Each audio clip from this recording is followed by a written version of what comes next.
Hello everybody, today we'll talk about how to fix or how to solve it. Comments order. To know how to fix or how to solve it, comments order on TikTok, you should just go to settings. After that we click apps, default apps, app settings. Then we click on TikTok.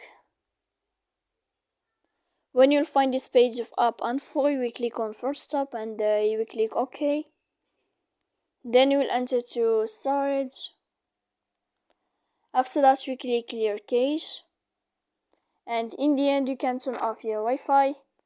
You will wait 3 seconds and you can turn on your Wi-Fi again to fix that problem you have on TikTok.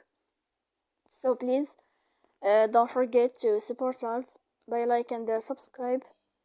See you next time in another video, and thank you for your attention and your watching.